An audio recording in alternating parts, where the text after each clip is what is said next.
الحمدللہ درس قرآن کی نشست نمبر 351 ہے۔ اس سے پہلے سورہ قاف کی آیت نمبر 15 تک درس دیا جا چکا ہے۔ آج انشاءاللہ تعالی سورہ قاف کی آیت نمبر 16 سے درس کا آغاز ہوگا۔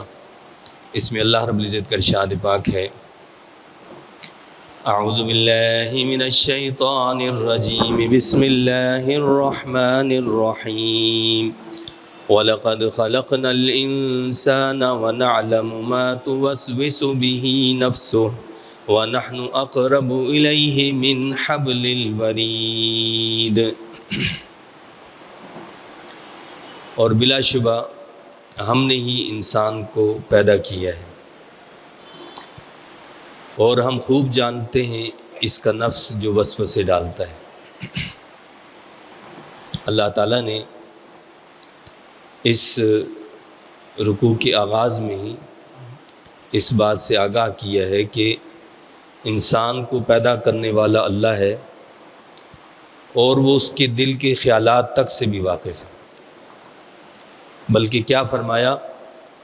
وَنَحْنُ أَقْرَبُ إِلَيْهِ مِنْ حَبْلِ الْوَرِيدِ، اور ہم اس سے شہرگ سے بھی زیادہ نزدیک ہیں، یعنی اللہ ہماری شہرگ سے بھی زیادہ قریب ہے، اور یہی وہ قرب ہے جس کی بنا پر بندہ اپنے رب کو دیکھ نہیں سکتا۔ صوفیاء یہی کہتے ہیں کہ جو چیز انسان کے بہت زیادہ قریب ہوتی ہے تو وہ اس کو دیکھ نہیں سکتا۔ ہم خود اپنی آنکھ کو نہیں دیکھ سکتے، تو اللہ تعالیٰ ہماری شہرگ سے بھی زیادہ قریب ہے۔ شہرگ بھی تو ظاہر بات ہے وہ جسم کے باہر ہے اور اس کے اندر خون دوڑ رہا ہے۔ اللہ پاک اس سے بھی زیادہ اپنے بندے کے قریب ہے، اس کے خیالات سے، اس کے وسوسوں سے وہ آگاہ ہے۔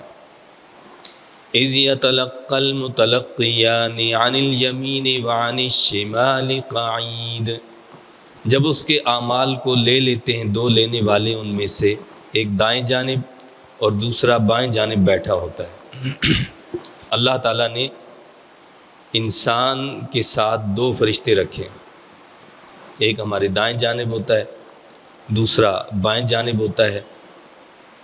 دائیں طرف والا نیکیاں لکھتا ہے، اور بائیں طرف والا فرشتہ جو ہے وہ ہماری برائیاں لکھتا ہے۔ تو حدیث شریف میں آتا ہے کہ وہ جو دائیں طرف والا فرشتہ ہے وہ امین ہے اور امیر ہے بائیں طرف والے پر۔ جب انسان کوئی نیکی کرتا ہے تو وہ ایک نیکی پر 10 نیکیاں لکھتا ہے۔ انسان جب کوئی ایک نیکی کرتا ہے اس پر وہ 10 نیکیاں لکھتا ہے، اور بائیں طرف والا جو فرشتہ ہے جب بندہ گناہ کرتا ہے تو وہ ایک گناہ پر صرف ایک گناہ لکھتا ہے، لیکن وہ بھی کب لکھتا ہے؟ کہ جب انسان سے گناہ سرزد ہوتا ہے تو وہ جو دائیں طرف والا امین ہے یا جو امیر ہوتا ہے بائیں طرف والے فرشتے پر، وہ اس کو روک دیتا ہے، کہتا ہے کہ ابھی نہیں لکھنا، یہ جس نے ابھی گناہ کیا ہے، برائی کی، ابھی نہیں لکھنا، بلکہ اسے 10 گھنٹے تک مہلت دو، اسے 10 گھنٹے تک مہلت دو، شاید یہ تسبیح کرے یا اللہ سے معافی مانگے، توبہ استغفار کرے۔ تو 10 گھنٹے تک اس کو مہلت دی جاتی ہے کہ اس دورانی میں شاید وہ توبہ کر لے، استغفار کر لے، معافی مانگ لے، تو اس طرح وہ گناہ پھر لکھا نہیں جاتا۔ لیکن اگر اتنا وقت گزرنے کے بعد بھی وہ توبہ استغفار نہ کرے تو پھر کیا ہوتا ہے؟ اس کے ایک گناہ پر ایک ہی گناہ لکھا جاتا ہے۔ اور اسی طرح ایک حدیث ہے، حضرت ابن عمر رضی اللہ تعالیٰ عنہ فرماتے ہیں کہ جب کوئی بندہ جسمانی مرض میں مبتلا ہوتا ہے، کوئی شخص جو ہے جسمانی طور پر مریض ہے، اس کو کوئی ایسا مرض ہے، تو اللہ پاک لکھنے والے فرشتے کو حکم دیتا ہے کہ میرا بندہ اپنی صحت میں، تندرستی میں جو عمل کرتا تھا وہ عمل اس کا لکھتے رہو، وہ عمل اس کا لکھتے رہو جب تک کہ وہ میری زنجیر میں بندھا ہوا ہے، یعنی جب تک اس جسمانی مرض میں مبتلا ہے، گویا کہ یہ جکڑا ہوا ہے، اس کو ہم نے باندھا ہوا ہے، تو جب تک یہ اس بیماری میں، اس مرض میں مبتلا ہے تو صحت اور تندرستی کی حالت میں یہ جو عمل نیک کیا کرتا تھا وہ اس کا لکھتے رہو، تو اس کا نیک عمل جو ہوتا ہے وہ لکھا جاتا رہتا ہے، کیونکہ اب وہ جسمانی طور پر اس قابل نہیں ہوتا کہ وہ کام کر سکے، لیکن اللہ کی یہ رحیمی اور کریمی ہے کہ اس کے باوجود اللہ کیا فرماتا ہے، حکم دیتا ہے کہ اس کا وہ عمل اسی طریقے سے لکھا جاتا رہے۔ اور آگے اللہ نے ارشاد فرمایا ما يلفظ من قول الا لديه رقیب عتید، وہ نہیں نکالتا اپنی زبان سے کوئی بات مگر اس کے پاس ایک نگہبان لکھنے کے لیے تیار ہوتا ہے۔ یعنی انسان اپنی زبان سے کوئی بات نکالتا ہے، یہ فرشتے تیار بیٹھے ہوتے ہیں، بالکل یہ فوراً لکھ لیتے ہیں، اور ہمارا پورا ریکارڈ ان کے پاس موجود ہے، ہمارے قول فعل ہر چیز کا۔ آج کے دور میں یہ سمجھنا مشکل ہی نہیں ہے، ایک زمانہ اور دور تھا کہ جی ایسے کیسے ممکن ہوگا، لیکن آج ہم جانتے ہیں کہ پوری انسان کی زندگی جو ہوتی ہے ریکارڈ ہو جاتی ہے، پوری ویڈیو فلم بن جاتی ہے، ساری ریکارڈنگ ہو جاتی ہے، اور اللہ کے فرشتوں کے بعد جو ریکارڈنگ ہے وہ تو اس سے بھی تیز تر ہے، اس کا ہم سوچ بھی نہیں سکتے کہ کیسی ریکارڈنگ وہاں ہوتی ہے۔ تو ہماری ہر حرکت کو جو ہوتا ہے وہ کیا کر لیا جاتا ہے، ریکارڈ کر دیا جاتا ہے۔ اسی لیے حکم یہ ہے کہ جب انسان پیشاب پاخانہ کے لیے جاتا ہے تو فرشتے جو ہوتے ہیں یہ لکھنے والے یہ اس سے علیحدہ ہو جاتے ہیں۔ حکم یہ ہے کہ جب انسان پیشاب پاخانہ کے لیے گیا ہو تو وہاں وہ کوئی کلام نہ کرے، کوئی گفتگو نہ کرے، اس لیے کہ اگر وہ گفتگو کرے گا تو فرشتوں کو تکلیف ہوگی اور ان کو آنے کی زحمت کرنا پڑے گی، وہ ان کو آنا پڑے گا وہاں پر۔ اسی طرح میاں بیوی کے تعلقات ہیں، اس وقت جو ہے فرشتے جدا ہو جاتے ہیں، حکم یہ ہے کہ اس وقت گفتگو نہ کی جائے، بات نہ کی جائے، اس لیے کہ اگر وہ بات کریں گے تو فرشتوں کو تکلیف ہوگی قریب آنے کی، وہ آئیں گے، قریب آئیں گے اور پھر وہ بات لکھیں گے۔ تو یہ وہ بنیادی باتیں ہیں جن کا آج ہمارے معاشرے میں کوئی خیال نہیں رکھا جاتا۔ لوگ باتھ روموں میں بیٹھ کر اخبار بھی پڑھ لیتے ہیں، باتھ روموں میں بیٹھے پوری باتیں بھی ہو رہی ہیں۔ ارے اللہ کے بندو، یہ جگہ باتیں کرنے کی نہیں ہے، یہاں تو خاموشی اختیار کرنی ہے۔ اور پھر میڈیکلی بھی یہ جو ہے میاں بیوی کے تعلقات کے وقت گفتگو نہ کرنا، میڈیکلی اس کے جو برے اثرات ہیں ڈاکٹروں نے لکھے کہ اگر کوئی ایسے وقت میں گفتگو کرتا ہے تو اس کے کیا برے اثرات بچے پر نمودار ہوتے ہیں، بچے کے اندر نقص پیدا ہو جاتے ہیں، عیوب پیدا ہو جاتے ہیں، وہ اس وجہ سے کہ جو وہ آپس میں اس وقت گفتگو کرتے ہیں۔ تو یہ وقت ایسا ہے کہ جس میں منع کیا گیا ہے کہ فرشتے جو ہوتے ہیں وہ اللہ کے مقرب ایک مخلوق ہے، اللہ نے اس کو مقرر کیا ہوا ہے، تو ایسے اوقات میں وہ جدا ہو جاتے ہیں، لہٰذا ان کو زحمت اور تکلیف نہ دی جائے کہ ان کو اس طرح ان مواقع پر لکھنا پڑے۔ تو اس لیے ان چیزوں سے اجتناب کرنا چاہیے۔ ظاہر ہے کہ جب گھروں کے بڑے ان چیزوں کا اہتمام نہیں کریں گے تو چھوٹے تو جو بڑوں کو دیکھتے ہیں وہ کرتے ہیں، جو بڑوں کو دیکھیں گے وہی چھوٹے کریں گے۔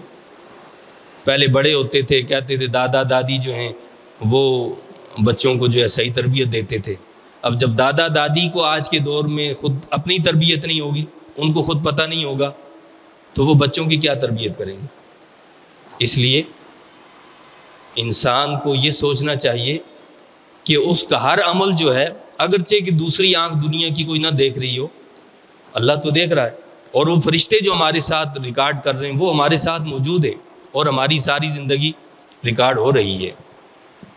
تو فرمایا کہ وہ نہیں نکالتا اپنی زبان سے کوئی بات مگر اس کے پاس ایک نگہبان لکھنے کے لیے تیار ہوتا ہے۔ وَجَاءَتْ سَكْرَةُ الْمَوْتِ بِالْحَقِّ، اور آپ پہنچی موت کی بے ہوشی سچ مچ اے نادان۔ ذَلِكَ مَا كُنْتَ مِنْهُ تَحِيدُ، یہ ہے وہ جس سے تو دور بھاگا کرتا تھا۔ انسان پر جب موت طاری ہوتی ہے تو اسے ایک سختی کا سامنا کرنا پڑتا ہے، حتیٰ کہ احادیث میں آیا ہے، اللہ کے نبی صلی اللہ علیہ وسلم کے وصال کا وقت قریب آیا تو آپ صلی اللہ علیہ وسلم نے اپنے پاس پانی کا پیالہ رکھا تھا، اور آپ صلی اللہ علیہ وسلم کو اتنا شدید بخار تھا کہ جس طرح احادیث میں آتا ہے کہ کسی شخص کو بخار ہوتا ہے بہت شدید، 2 بندوں کو جو بخار ہو وہ اللہ کے نبی کو تنہا بخار اتنا تھا. یعنی جو شدید بخار ایک بندے کو ہوتا ہے، ایسے ہی 2 بندوں کو جو شدید بخار ہوتا ہے وہ اللہ کے نبی کو بخار تھا ایسے. اور آپ صلی اللہ علیہ وسلم بار بار اس پانی میں اپنے ہاتھ مبارک ڈبو رہے تھے اور نکال رہے تھے. اور رفیق الاعلیٰ کے الفاظ، یعنی میں چاہتا ہوں کہ رفیق اعلیٰ سے اپنے مولا سے ملاقات کروں.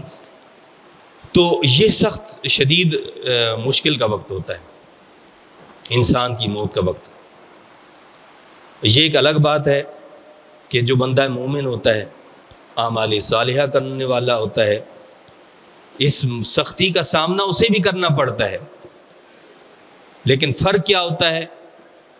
ایک بے ایمان ہوتا ہے، وہ اس شدت کو تکلیف کو محسوس کرتا ہے، اور وہ جو ایمان والا مومن ہوتا ہے، اعمال صالحہ کرنے والا ہوتا ہے، اسے اس تکلیف کا احساس نہیں ہوتا. احساس کیوں نہیں ہوتا؟ اس کے سامنے وہ اندیکھی چیزیں رکھ دی جاتی ہیں نا، یعنی جنت کی بہاریں اس کے سامنے اس کو دکھائی جاتی ہیں. اور جو خوش نصیب ہو، اللہ کے نبی صلی اللہ علیہ وسلم کا دیدار ہو رہا ہو، تو اسے وہ تکلیف محسوس نہیں ہوتی نا. وہ ہم پہلے پڑھا کرتے تھے کتابوں میں اور سنا کرتے تھے کہ سیدنا علی مرتضیٰ رضی اللہ تعالیٰ عنہ کے جو ہے تیر لگ گیا، تو آپ نے فرمایا کہ میں نماز پڑھتا ہوں تو جب نماز پڑھوں تو تیر نکال لینا. تو آپ نے نماز پڑھی اور تیر نکال لیا گیا، پتہ ہی نہیں چلا. اور ابھی حال ہی میں ویڈیو وائرل ہوئی، آپ نے دیکھی ہوگی، غزہ کے اندر جو بچے تھے، ایک بچے کو اسی طرح کوئی آپریشن کی ضرورت پڑ گئی اور ان کے پاس بے ہوش کرنے کی دوا نہیں تھی ہاسپٹل میں. تو اس بچے نے کہا کہ میں قرآن کی تلاوت کرتا ہوں، آپ میرا آپریشن کریں.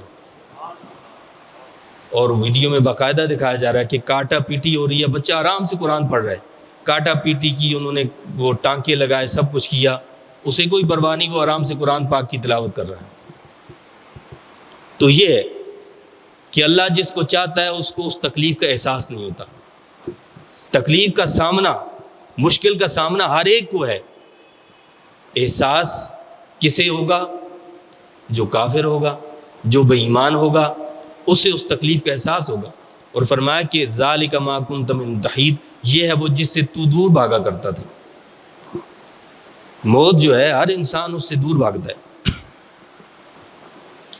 ہم جو ہے عزیز اقارب میں کہیں کوئی میت ہو جائے، موت ہو جائے، وقتی طور پر وہ ہو جاتے ہیں، لیکن پھر کوئی انسان جو موت کے ذکر کو پسند ہی نہیں کرتا ہے.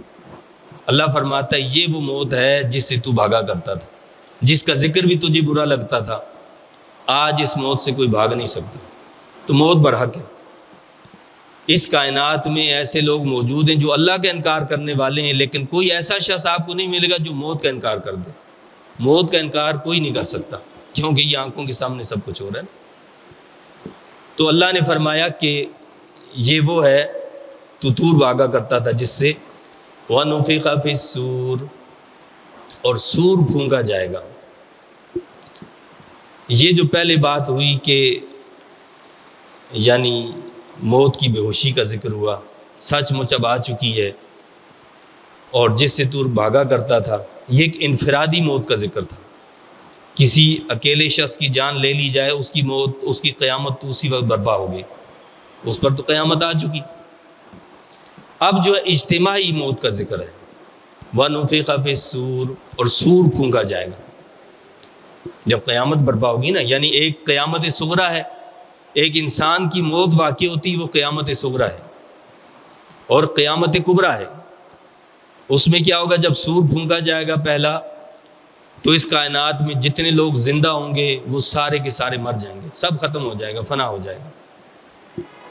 اور پھر جب سور پھونکا جائے گا تو سارے لوگ جو اٹھ کھڑے ہوں گے. ذالک یوم الوعید، یہی وعید کا دن ہوگا. اب کیا بتایا؟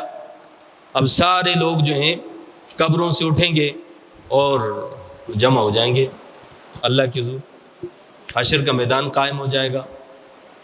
حشر کا میدان کہاں قائم ہوگا؟ یہ شام کا علاقہ جو ہے یہ سارا حشر کا میدان ہوگا.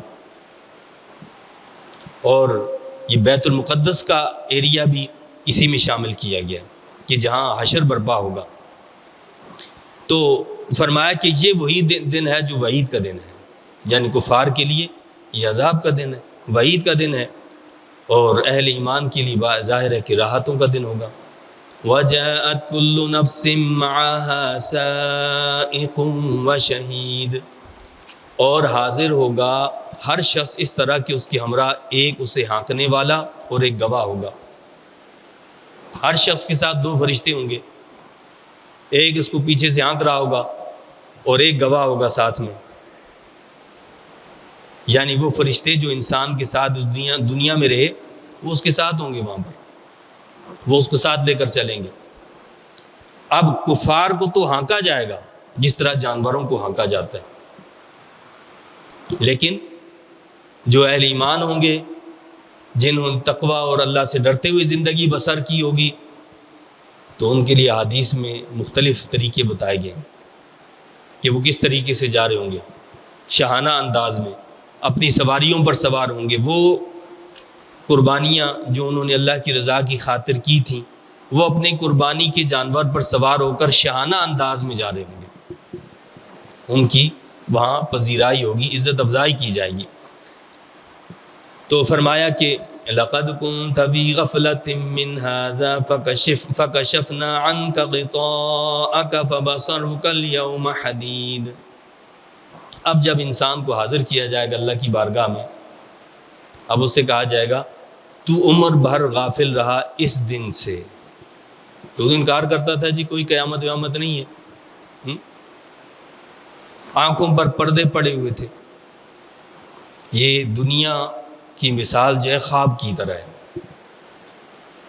جیسے ہم ایک خواب دیکھتے ہیں اور خواب میں ہم آسمانوں پر، چاند پر، سورج پر، ستاروں پر کمن ڈال دیتے ہیں، اور یہ آنکھ بیدار ہوئی تو پتہ چلا حقیقت سے تو اس کا کوئی واسطہ ہی نہیں، یہ تو ہم خواب دیکھ رہے تھے۔ اب یہی حال ہے اس دنیا اور آخرت کا۔ یہ دنیا خواب ہے جس میں ہم ان حقائق کو نہیں دیکھ پاتے جو آنکھیں بند ہونے کے بعد ہمارے سامنے ہوں گے، جن کی جو آگاہی ہے، جن کے بارے میں ہمیں بتایا جاتا ہے وہ اللہ کے نبی بتاتے ہیں، وحی کے ذریعے سے ہمیں بتایا جاتا ہے کہ قیامت ہے، مرنے کے بعد دوبارہ اٹھایا جائے گا، حساب کتاب ہوگا۔ یہ ساری وہ چیزیں ہیں جن پر ان دیکھے بن دیکھے ایمان لانا ضروری ہے۔ اللہ ہے، فرشتے ہیں، ہم نے نہیں دیکھی یہ کوئی چیزیں، لیکن بن دیکھے ان پر ایمان لانا ضروری ہے۔ اب جو لوگ ایمان نہیں رکھتے، ایمان اور یقین سے خالی ہوتے ہیں، تو اب کیا بتایا گیا ہے؟ ان سے کہا جائے گا کہ تو عمر بھر غافل رہا اس دن سے، اس دن کی تیاری تم نے نہیں کی، غافل رہے کہ جی وہاں تو وہاں کی دیکھی جائے گی۔ دنیا کے لیے تو ہم بڑے تیار ہوئے، صبح سے شام تک پیسہ کمانے میں لگے رہے، مال دولت کمانے میں لگے رہے، بچوں کو جو ہے اسکول اعلیٰ سے اعلیٰ پڑھائیں گے، دین زیرو، کوئی مسئلہ نہیں ہے، دین میں زیرو ہیں، کوئی مسئلہ نہیں ہے جی، بس دنیا کی جو ہے نا بڑا مرتبہ عہدہ ملنا چاہیے۔ آنکھیں بند ہونے کے بعد وہ حقائق سامنے آئیں گے جس کے بارے میں اللہ کے نبی نے ہمیں بتایا تھا کہ اس دنیا میں رہتے ہوئے تم نے آخرت کے لیے کتنی تگ و دو کی تھی، اللہ کے کلام کو کتنا پڑھا تھا، اللہ کے کلام کو کتنا سمجھا تھا، اللہ کے کلام پر کتنا عمل کیا تھا، اور اس اللہ کے کلام کو کتنا دوسروں تک پہنچانے کی تم نے تگ و دو کی تھی، اپنی اولاد کو قرآن سے کتنا قریب کیا تھا، اللہ کے احکامات کتنے ان کو سکھائے تھے۔ ہر جگہ کی ویلیو الگ ہوتی ہے نا بھائی۔ آپ یہاں سے عمرہ کرنے کے لیے جاتے ہیں، حرمین طیبین جاتے ہیں، ظاہر وہاں ہمارا روپیہ پیسہ تو نہیں چلتا نا کہ ہم پیسے یہ لے کر جائیں جی یہ ہمیں اتنے کی چیز دے دو، نہیں چلے گا، وہاں تو وہ اٹھا کے پھینک دیں گے۔ ہمیں کیا کرنا پڑتا ہے؟ اس کو چینج کروانا پڑتا ہے نا بھائی، اس کے بدلے میں ہمیں ریال لینے پڑیں گے، وہاں ریال چلے گا، وہاں یہ ہمارا پیسہ روپیہ نہیں چلے گا۔ اسی طرح اس دنیا کے بعد آخرت کے قوانین الگ ہیں، وہاں یہ پیسہ، یہاں کی وہ چیزیں نہیں چلیں گی، وہاں کے اپنے رولز ہیں، وہاں کے اپنے اصول اور قواعد ہیں، وہاں وہ چلیں گے۔ وہاں یہ پیسہ روپیہ دولت سونا چاندی یہ نہیں چلے گا، وہاں اعمال صالحہ چلیں گے، نیکیاں چلیں گی، یہ ہوگی وہاں کی کمائی۔ اور یہ کمائی یہاں کی ہوگی تو وہاں موجود ہوگی نا، اور یہاں ہم نے کی نہیں، اس کے لیے ہم نے محنت نہیں کی، تگ و دو ہی نہیں کی، کوشش ہی نہیں کی، تو پھر تو خالی ہوں گے نا۔ اب آپ حج عمرہ کے لیے گئے اور پیسے ختم ہو جائیں تو کیسے زندگی گزاریں گے، کس طرح وہ ایام گزاریں گے؟ اب اندازہ کر لے بندہ۔ اسی طرح جب انسان اس دنیا سے دوسری دنیا میں جائے گا تو وہاں کا سکہ الگ ہوگا، اور وہ سکہ اللہ کے نبی صلی اللہ علیہ وسلم نے ہمیں بتا دیا ہے کہ جتنا یہاں پر اس دنیا میں رہتے ہوئے اللہ کو یاد کرو گے، اللہ سے لو لگاؤ گے، اس کے احکامات پر عمل کرو گے، وہ دنیا اتنی تمہارے لیے آسان ہو جائے گی، وہ آخرت دوسرا جو جہان ہے وہ تمہارے لیے آسان ہو جائے گا۔ تو فرمایا کہ اس سے کہا جائے گا کہ تو عمر بھر غافل رہا اس دن سے، فَكَشَفْنَا عَنْكَ غِطَاءَكَ، بس ہم نے اٹھا دیا تیری آنکھوں سے تیرا پردہ۔ یہ آنکھ ادھر بند ہوئی نا، موت ہوئی، اور یہ پردے اٹھ کے سارے وہ بن دیکھی چیزیں جو تھیں جن کو ہم دیکھ نہیں سکتے تھے وہ ہمارے سامنے آ گئیں، فرشتے آ گئے، وہ مارنے وارنے پکڑنے والے، اب آنکھوں کے سامنے سب ہیں۔ اب تو وہ بڑا چاہے گا کہ میں مومن بن جاؤں، ایمان لے آؤں، یہ کر لوں، اب سب بیکار ہے، اب کچھ فائدہ نہیں ہے۔ جب فرعون ڈوب رہا تھا تو اس نے بھی کہا کہ میں رب موسیٰ ہارون پر ایمان لے آتا ہوں، تو اللہ نے کیا فرمایا کہ تاخیر کر دی، تم نے، ٹائم گزر گیا، وہ وقت کچھ اور تھا جب تمہیں دعوت دی جا رہی تھی کہ آؤ مان لو بات کو، نہیں مانی نا، اب ڈوبتے ہوئے یہ سب کچھ کر رہے ہو، اب یہ ایمان قابل قبول نہیں ہے، کیونکہ اب تو وہ منظر آ گئے نا سامنے کہ جن پر تم ایمان ہی نہیں رکھتے تھے، اور ان پر ایمان لانا اللہ کے نبی کی زبانی بات پر یقین رکھنا ضروری ہے۔ ایمان کے تقاضوں میں پہلا کیا ہے؟ ایمان بالغیب ہے، یؤمنون بالغیب، وہ جو ہوتے ہیں کیا کرتے ہیں؟ غیب پر ایمان رکھتے ہیں، کہ اللہ کے نبی نے جو بتایا ہوتا ہے وہ اس پر ایمان رکھتے ہیں، اور پھر آگے وَيُقِيمُونَ الصَّلَاةَ وَيُؤْتُونَ الزَّكَاةَ، وہ اگلی چیزیں، پھر نماز، زکوٰۃ، دیگر جتنی بھی چیزیں۔ تو فرمایا کہ تو عمر بھر غافل رہا اس دن سے، پس ہم نے اٹھا دیا تیری آنکھوں سے تیرا پردہ۔ لہذا دنیا خواب، اور یہ دنیا کی آنکھ بند ہوتے ہی گویا انسان بیدار ہو جاتا ہے۔ یہ دوسرا عالم جو شروع ہوتا ہے مرنے کے بعد، انسان گویا بیدار ہو جاتا ہے۔ اب جب بیدار ہوتا ہے تو اسے پتہ چلتا ہے کہ یہ تمہیں کہاں کھڑا تھا، وہاں تو کچھ اور تھا، یہاں کہیں اور ہو۔ بس خواب دیکھنے کے بعد جب ہم اٹھتے ہیں تو خواب کچھ اور ہوتا ہے، ہم کہیں اور ہوتے ہیں۔ یہی صورتحال یہاں پر ہے کہ جب انسان دنیا سے جاتا ہے، اس کی دنیا کی آنکھ بند ہوتی ہے تو ادھر دوسری آنکھ بیدار ہو جاتی ہے، وہاں بیدار ہو جاتا ہے وہ۔ اب اسے پتہ چلتا ہے کہ وہ تمہیں خواب میں تھا، اور یہ صبح شام جو میں نے ایک کی ہوئی تھی پیسے کے لیے، دولت کے لیے، شیطان کے چکروں میں اور نفس کے چکروں میں پڑا تھا، وہ تو سب دھوکہ تھا۔ حقیقت تو یہ ہے جو اب میری آنکھوں کے سامنے ہے، جس کے لیے اللہ فرما رہا ہے کہ آج ہم نے وہ پردے ہٹا دیے آنکھوں کے سامنے سے۔ فَبَصَرُكَ الْيَوْمَ حَدِيدٌ، سو تیری بینائی آج بڑی تیز ہے، یعنی اب تو ہر شے تجھے نظر آ رہی ہے، وہ جس کے بارے میں اللہ کے نبی نے فرمایا تھا اب تو نظر آ رہی ہے۔ اب تو چاہ رہا ہے کہ نہیں میں یہ کر لوں، میں وہ کر لوں، لیکن اب کوئی فائدہ نہیں۔ تو وہ ساری چیزیں ہمیں سامنے دکھا دی جائیں گی، ہمارے سامنے ہوں گی، سب کچھ سامنے ہوگا۔ اور آج یہی ایمان اور یقین کی وہ کمزوری ہے جس نے مسلمانوں کا یہ حال بنا دیا ہے۔ 56 اسلامی ممالک موجود ہیں، اور ان کے کانوں پہ جوں بھی نہیں ڈگ رہی کہ ہمارے بھائیوں کو، ہماری بہنوں کو، ہمارے نوجوانوں کو، ہماری خواتین کو بھونا جا رہا ہے، میزائل پھینکے جا رہے ہیں، بم پھینکے جا رہے ہیں، بارود پھینکا جا رہا ہے، ہمیں ٹس سے مس ہی نہیں ہے۔ آخرت کا یقین ختم ہو گیا۔ یہ تو اس وقت پتہ چلے گا نا کہ جب آنکھیں بند ہو جائیں گی تو یہ 56 ممالک کے حکمران، ان کے گریبانوں میں جب فرشتوں کے ہاتھ ہوں گے کہ بتاؤ اب وہ تمہارے مائی دادا باپ دادا کہاں چلے گئے جن کے لیے تم خاموش تھے، تمہارے منہ پر مور لگی ہوئی تھی کہ جی یہ کہیں گے تو امریکہ ناراض ہوئے گا، وہ کہیں گے تو فلانا ناراض ہو جائے گا، اور وہ کریں گے تو فلانا ناراض ہو جائے گا۔ تمہیں اس بات کی پرواہ نہیں تھی کہ اللہ ناراض ہو جائے گا؟ یہ تم نے سوچا کہ یہ تمہاری جو خاموشی ہے اس سے تو اللہ ناراض ہو رہا ہے اور اللہ کا نبی ناراض ہو رہا ہے، تمہیں اس کی کوئی پرواہ نہیں تھی، کیونکہ یہ حقائق پوشیدہ تھے، آنکھوں پر پردے پڑے تھے، تمہیں دنیا کی چمک دمک نظر آ رہی تھی اور دنیا کا اقتدار نظر آ رہا تھا کہ جی اگر ایسا کریں گے تو شاید ہمارا اقتدار چھن جائے۔ اقتدار اللہ نے جو دینا ہے وہ ہر صورت میں عطا فرمائے گا، چاہے کچھ بھی کرو۔ وہ حضرت سیدنا خالد بن ولید رضی اللہ تعالیٰ عنہ کا وہ قول مبارک ہے، آپ نے فرمایا تھا کہ وہ شخص جو یہ سمجھتا ہے کہ میدان جہاد میں، میدان جنگ میں جانے سے آدمی مر جاتا ہے، اگر ایسا ہوتا تو خالد بن ولید اپنے بستر پر نہ مرتا۔ حضرت خالد بن ولید رضی اللہ تعالیٰ عنہ کی ساری زندگی جہاد کرتے ہوئے گزری، اور اللہ نے آپ کو یہ مقام اور شرف عطا فرمایا تھا کہ آپ جس جنگ میں گئے اللہ نے کامیابی عطا فرمائی، کبھی ناکام نہیں لوٹے، اللہ نے ہمیشہ آپ کو کامیاب کیا، اور آپ کی تمنا اور آرزو بھی یہ تھی کہ میں جہاد کرتے ہوئے شہید ہو جاؤں، لیکن اللہ کے نبی صلی اللہ علیہ وسلم نے فرمایا تھا کہ یہ سیف اللہ ہے، یعنی اللہ کی تلوار۔ اب اللہ کی تلوار کو کوئی شہید کر دیتا تو یہ اعتراض اٹھتا نا کہ جی اللہ کی تلوار کو توڑ دیا، اس لیے اللہ تعالیٰ نے آپ کو تبھی موت عطا فرمائی۔ آپ کسی کافر کے ہاتھوں آپ شہید نہیں ہوئے، بلکہ تبھی موت اللہ نے آپ کو عطا فرمائی۔ تو آپ نے فرمایا کہ جو سمجھتا ہے کہ میدان جہاد میں جانے سے انسان مر جاتا ہے، تو پھر خالد بن ولید جو ہے وہ کیا ہوتا، اپنے گھر کے بستر پر نہ مرتا، بلکہ وہ تو پھر کسی میدان جہاد میں شہید ہو چکا ہوتا۔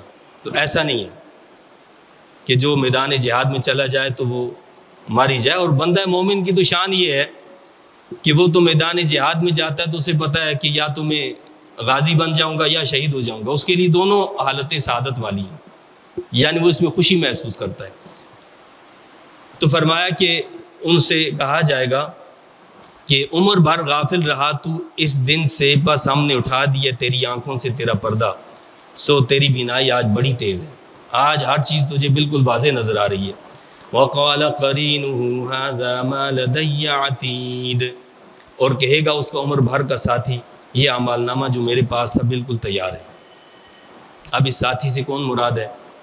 کہتے ہیں کہ اس سے مراد وہ فرشتہ ہے جو انسان کے ساتھ ہمیشہ رہتا ہے، وہ اعمال نامہ جو ہمارا تیار ہے وہ پیش کر دے گا کہ مولا یہ اس کی زندگی بھر کا اعمال نامہ ہے، یہ تیری بارگاہ میں حاضر ہے، اب تو جو چاہے فیصلہ فرما۔ اور بعض کہتے ہیں کہ نہیں جی اس سے مراد جو ہے وہ شیطان ہے جو انسان کے ساتھ زندگی بھر رہتا ہے، یعنی جس طرح انسان کے ساتھ فرشتے ہوتے ہیں اسی طرح ہر انسان کے ساتھ ایک شیطان بھی ہوتا ہے جو اس کو بہکاتا رہتا ہے۔ تو اللہ نے آگے فرمایا کہ القیا فی جہنم کل کفار عنید، جہنم میں جھونک دو ہر کافر سرکش کو، تم حکم ہوگا کہ ہر کافر اور سرکش کو جہنم میں ڈال دو، یعنی یہ جو اللہ کا نافرمان ہے یہ بندہ، اسے آگ میں ڈال دو۔ اور اگر اس کا یہ مطلب ہو کہ یہاں قرین سے مراد اگر شیطان ہی ہے تو مراد یہ ہوگی پھر کہ اس شخص کو بھی ڈال دو، اس کے ساتھ اس کا جو شیطان ہے اسے بھی آگ میں ڈال دو۔ یہاں پر ان کی وہ نشانیاں بتائی جا رہی ہیں کہ جو حق سے انکار کرنے والے ہوتے ہیں، حق سے انکار کرنے والوں کی جو علامات ہیں، جو صفات ہیں، وہ کیا ہیں؟ یہاں اللہ نے بتائی ہیں۔ فرمایا کل کفار عنید، سب سے پہلی صفت یہ ہے کہ ہر کافر سرکش، ناشکرا، حق کا انکار کرنے والا، یہ پہلی صفت ہے جہنم میں ڈالے جانے والے لوگوں کی۔ وہ کیا کرتے ہیں؟ حق کا انکار کرتے ہیں، اللہ کی ناشکری کرتے ہیں، اور پھر کیا ہوتے ہیں؟ عنید ہوتے ہیں وہ، یعنی حق اور اہل حق سے دشمنی رکھتے ہیں، اناد رکھتے ہیں، وہ حق ان کو قبول ہی نہیں ہوتا، اور اہل حق سے وہ دوستی رکھتے ہی نہیں، ان سے دشمنی رکھتے ہیں، یہ دوسری ان کی صفت ہے۔ تو کہا جائے گا کہ جہنم میں جھونک دو ہر کافر سرکش کو، مناع للخیر، جو سختی سے روکنے والا تھا نیکی سے۔ اب اگلی صفت بتائی گئی ہے، تیسری صفت جہنمیوں کی، وہ کیا ہے؟ وہ بھلائی میں رکاوٹ بن جاتے ہیں، کوئی نیکی کا کام ہو اس میں روڑے اٹکا دیتے ہیں، اس کو روک دیتے ہیں کہ یہ کام نہیں ہو، نہ خود نیکی کرتے ہیں اور نہ دوسرے کو نیکی کرنے دیتے ہیں۔ مناع للخیر، بہت زیادہ نیکی سے روکنے والے. اور خیر کا مطلب اگر مال لے لیا جائے تو مطلب یہ ہوگا کہ وہ اللہ کی راہ میں خرچ کرتے ہی نہیں. وہ مال جو اللہ نے ان کو دیا ہے اسے اللہ کی راہ میں ہرگز خرچ نہیں کرتے، نہ خود خرچ کرتے ہیں، اور جو اگر خرچ کرنے والا ہو اللہ کی راہ میں اسے بھی خرچ نہیں کرنے دیتے، اسے بھی خرچ نہیں کرنے دیتے. خود بھی نیکی سے روکے، دوسروں کو بھی نیکی سے روکا. اور یہ آج مسلمانوں کے اندر بھی ہے. کعبۃ اللہ کا امام جب یہ کہے کہ یہ سارے لوگ جو ہیں آپ ان کو چھوڑ دو، بس تم اپنے عمراء کی، اپنے حکام کی بات کو مانو، بس تم پر یہ لازم ہے، تو اس کا کیا مطلب ہے؟ یہ وہ دیوس لوگ ہیں جو نہ صرف یہ کہ حق سے خود پھرنے والے ہیں، جو حق کی طرف جانے والا اس کو بھی پھیرنے والے ہیں. کعبۃ اللہ کا امام ہے، اور کعبۃ اللہ کا امام ہو کر وہ ایسی بات کرے کہ یہ ہمارے جو بھائی ہیں، یہ تو ایک عام انسانیت کا درد رکھنے والا بھی وہ یہ کہتا ہے کہ ان پر ظلم ہو رہا ہے. وہ غیر مسلم ممالک جو مسلمان نہیں ہیں وہ بھی کہتے ہیں کہ بھائی ہم اس کے خلاف، اس اسرائیلی ریاست کے خلاف جائیں گے کہ یہ ان بچوں پر جو ظلم ہو رہا ہے یہ تو انسانیت کے تقاضوں کو بھی خلاف ہے. اور ایک مسلمان ہو اور کعبۃ اللہ کا امام ہو وہ ایسی بات کرے تو آپ کیا کہیں گے ایسے شخص کے بارے میں؟ اللہ فرماتا ہے مناع للخیر. ایسے لوگ کون ہوتے ہیں؟ جو سختی سے روکنے والے تھے نیکی سے. معتد مریب، حد سے بڑھنے والا، شک کرنے والا. ان کی اگلی صفات بتائی. پہلی تو یہ تیسری یعنی تھی بھلائی سے رکاوٹ، اور کیا ہے؟ معتد، حد سے بڑھنے والے. یہ حد سے تجاوز کرنے والے ہوتے ہیں، یہ اپنی حدود کو پار کر جاتے ہیں، حد سے تجاوز کرتے ہیں. یہ صفت ہے کس کی؟ جہنم میں جانے والوں کی. اور مریب، پانچویں صفت ان کی یہ بتائی کہ یہ دین میں خود بھی شکی ہوتے ہیں، دوسروں کو بھی شک میں مبتلا کر دیتے ہیں. یعنی ان کو خود بھی دین میں یقین نہیں ہوتا، شک میں مبتلا ہوتے ہیں، یار یہ کیا صحیح ہے، کیا غلط ہے، کیا ہے، شکی ہوتے ہیں. اور کوئی دوسرا شخص ہے اس کو بھی شک میں مبتلا کر دیتے ہیں. اور ان کی چھٹی صفت کیا ہے؟ الذی جعل مع اللہ الہا آخر فالقیاہ فی العذاب الشدید. جس نے بنا رکھے تھے اللہ کے ساتھ کئی اور خدا، یہ اللہ کے ساتھ شریک ٹھہراتے ہیں. ان کی چھٹی صفت کیا ہے؟ یہ اللہ کی خدائی میں بھی لوگوں کو شریک کر لیتے ہیں، مخلوق کو شریک کر دیتے ہیں. یہ ان لوگوں کی صفات اللہ نے بتائی ہیں جو جہنم میں ڈالے جانے والے.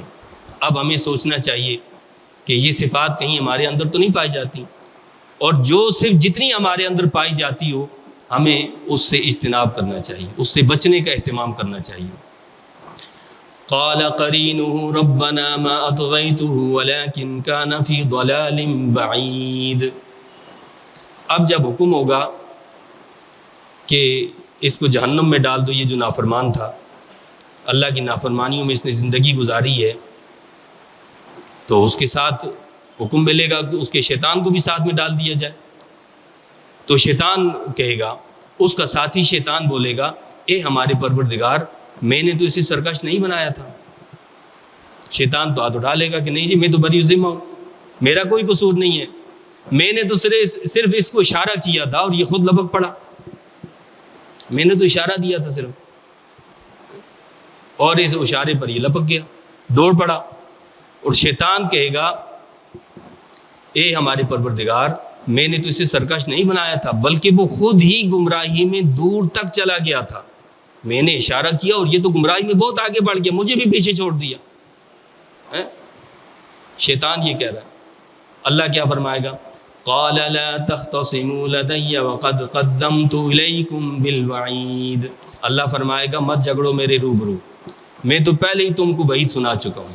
اللہ فرمائے گا کہ اب جھگڑنے سے کوئی فائدہ نہیں ہے، یہ جھگڑا تم نے کرنا تھا تو دنیا میں کرتے، میں نے وہیں یہ بات بتا دی تھی، یہ وعید سنا دی تھی کہ جو شیطان کے قدموں پر چلے گا تو شیطان کے ساتھ اسے بھی جہنم میں ڈالا جائے گا. جو شیطان کی مانے گا، شیطان کا پیروکار بنے گا، شیطان کے ساتھ وہ بھی جہنم میں داخل کیا جائے گا.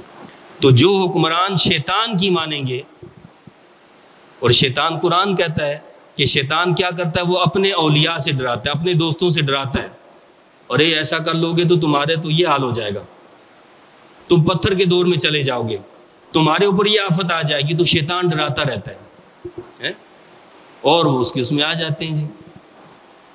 تو شیطان اور اس بندے سے اللہ کیا فرمائے گا کہ میرے سامنے جھگڑنے کی ضرورت نہیں ہے، میں پہلے وعید سنا چکا ہوں، ما يبدل القول لدي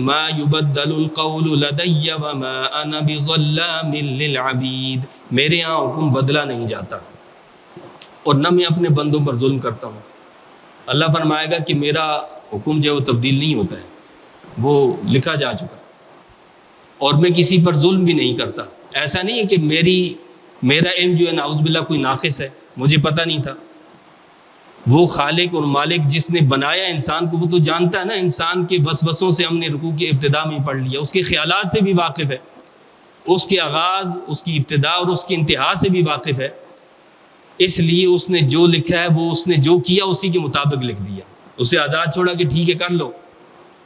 تو وہ رب جو ماضی کو دیکھتا ہے، وہ رب جو ہے وہ مستقبل کو بھی ہمارے دیکھ لیتا ہے، اس سے ہمارا ماضی حال مستقبل کو چھپا ہوا نہیں ہے، اسے پتہ ہے کہ اس نے کیا کرنا ہے، اسی کے مطابق لکھ دیا گیا کہ اس نے یہ کرنا ہے اور اسی کے مطابق فیصلہ سنا دیا گیا۔ اور پھر یہ بھی آپ دیکھیں کہ اللہ تعالیٰ قیامت کے دن جو فیصلہ سنائے گا تو ایسا نہیں ہے کہ وہ صرف اللہ تعالیٰ صرف اپنے علم کی بنیاد پر سنائے گا فیصلہ، اللہ نے وہ پورا قانون رکھا ہے، یعنی جس طرح عدالت میں ہم جاتے ہیں تو جج یا قاضی جو ہوتا ہے وہ صرف اپنے علم کی بنیاد پر فیصلہ نہیں دے سکتا، ممنوع ہے، وہ شرائط کو پورا کرے گا، یعنی جس نے دعویٰ کیا ہے وہ لے کر آئے اپنے گواہ لے کر آئے گا تو اس کے حق میں فیصلہ ہوگا، گواہ نہیں لا سکا تو دوسرا جو شخص ہے جس پر دعویٰ کیا گیا اس کے حق میں فیصلہ کیا جائے گا، جو شرائط پائی جاتی ہیں اس کے مطابق۔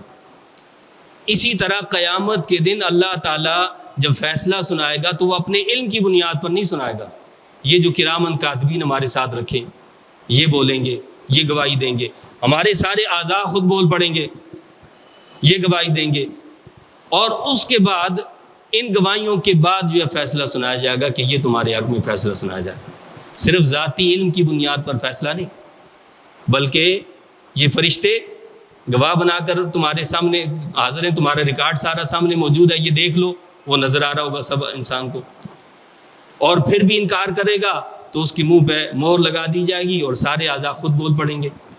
تو ان گواہوں کی گواہی پر انسان کے خلاف یا اس کے حق میں فیصلہ سنایا جائے گا۔ اللہ سے دعا اور التجا ہے کہ اللہ تعالیٰ ہمیں قرآن و سنت کی تعلیمات کی صحیح سمجھ عطا فرمائے اور سمجھ کر ان کے مطابق عمل کی توفیق عطا فرمائے۔ آمین۔ وآخر دعوانا الحمد للہ رب العالمین۔